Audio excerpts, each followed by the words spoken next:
Good morning, all my dear students. Today we are going to start our new chapter in social science, that is in their earliest cities part 1. In this part we will discuss about different subtopics and the rest subtopics will be discussed in part 2. So let's start. The story of Harappa. As we all know, that old buildings have a story to tell. Nearly 150 years ago, when railway lines were being laid down for the first time in the Punjab, engineers stumbled upon the site of Harappa in present-day Pakistan.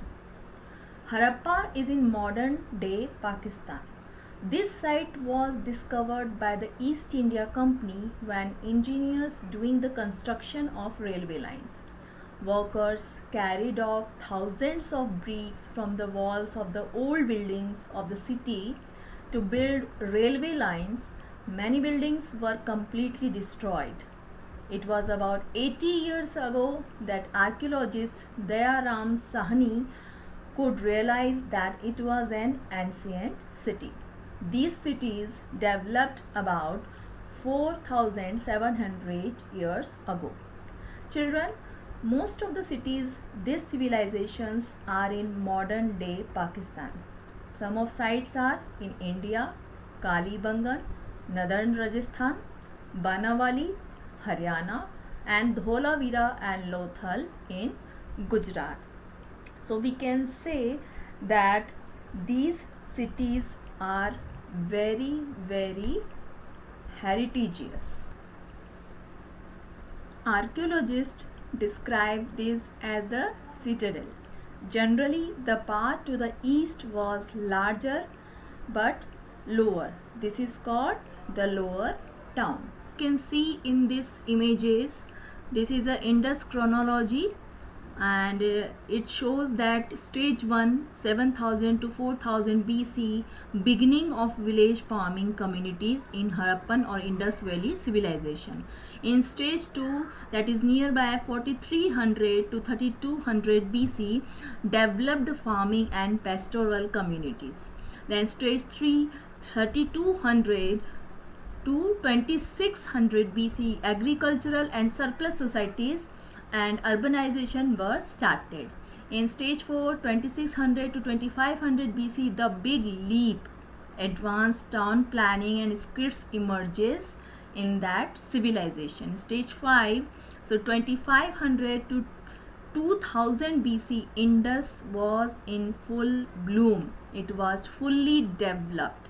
Then in stage 6, 2000 to 1600 BC, dramatic decline in Sindh and resurgence in Punjab and Haryana, back to farming units. So these are the geography of the civilization of Indus Valley.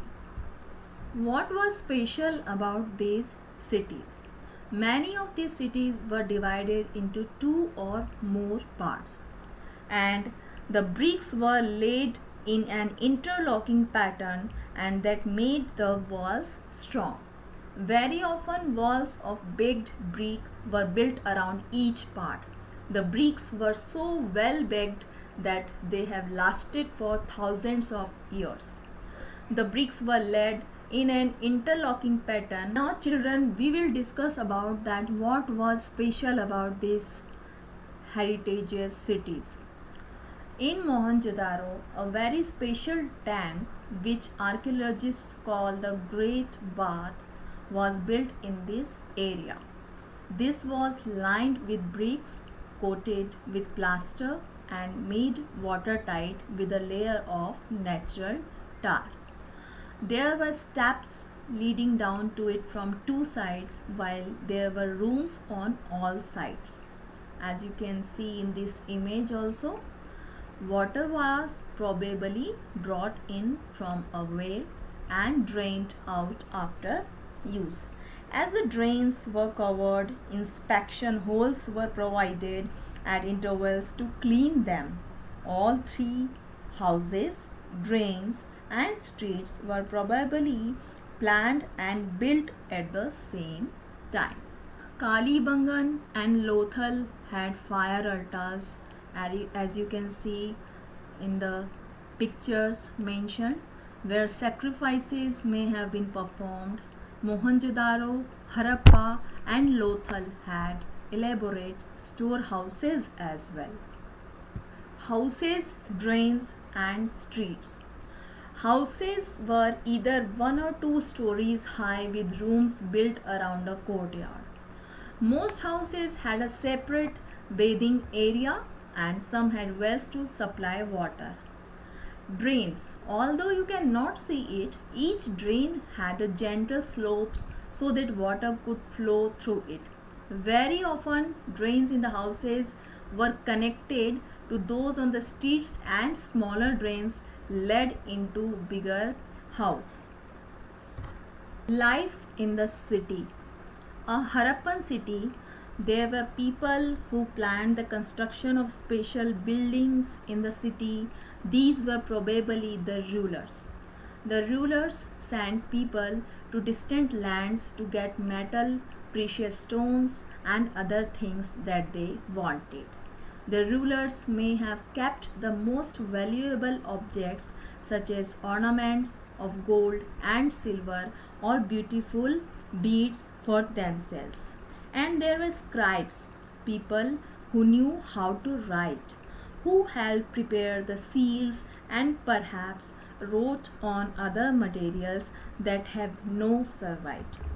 Besides, there were men and women craftspersons making all kinds of things either in their own homes or in special workshops.